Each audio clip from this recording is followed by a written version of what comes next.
Top 8 Teams Decks in Genius Invokation TCG. The following decks teams are in no particular order. Yet, number 6 is my favorite team. Let's go. Overload is really strong, although it comes with a price. If your opponent got hit by Overload, they will automatically switch to the right card as the active character. This can result in either a good or bad route. If they don't have the dices for their new active character, then they either need to use action cards to use elemental tuning or end their round. But if they have good dice, then hopefully your active character can end up the incoming attacks. Xianling's elemental skill is good at applying Pyro with Guoba when the round ends. You can switch to Razor before ending your round, and once the opponents are inflicted with Pyro, you can trigger Overload in the next round. Or you can use Razor to inflict Electro and switch to Dialect for Pyro. Aggravate and Spread Team. This is purely my opinion. But Keqing is one of the best character cards because her elemental skill can create an action card on the spot, and her elemental burst can hit every single character on your opponent's side. Collei and Jade Plume will help trigger Dendro on the opponent's active character. In addition, these two only need 2 energy cost, so you can use their burst much faster and cheaper. You can trigger reactions easily with 3 different elements. I want to stress that Ganyu's piercing damage from normal DMG is useful against shields cause it can still pierce through an opponent's shield and deal damage. In addition, it attacks all opposing characters on standby. But the thing is, this normal attack is very expensive for 5 dice, so you need to pay attention to your dice when first starting the round. Pray you got lots of luck, or you're gonna need to sacrifice lots of action cards to convert dice to cryo. This is the usual starter team, as you can get these character cards after finishing the beginner's tutorial with Prince.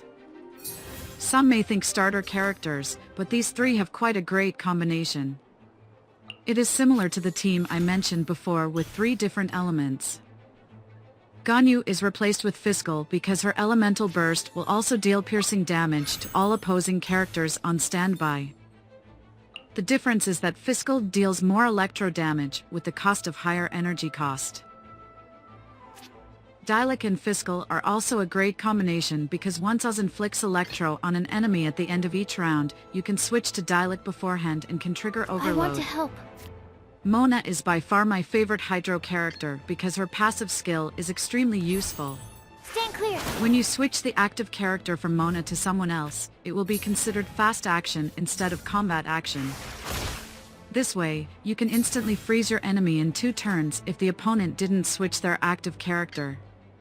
For example, use Mona elemental skill to inflict Hydro enemies turn, switch to Kia and use elemental skill to freeze. What's great about Kia is that when he is equipped with his talent card, he can heal himself by using his elemental skill. Although he can only heal himself once per round, it's effective in keeping him alive without the help of other healers or action cards.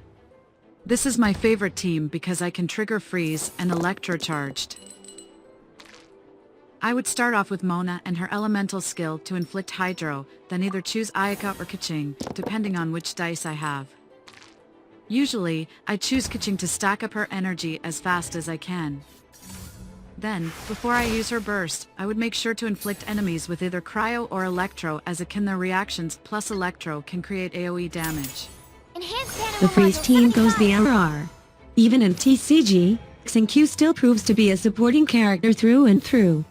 Unfortunately, he got quite a shortcoming in his skill and burst. The thing is, every time he uses elemental skill or burst, he will apply Hydro to himself.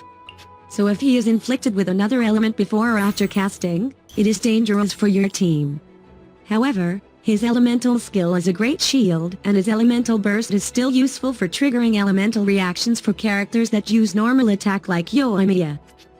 I stand by my opinion that Keqing and Yoimiya duo is a dangerous combination. Sure, Yoimiya has another shortcoming where her elemental skill does not provide any energy, but once she activates it, her normal attack will be converted to Pyro.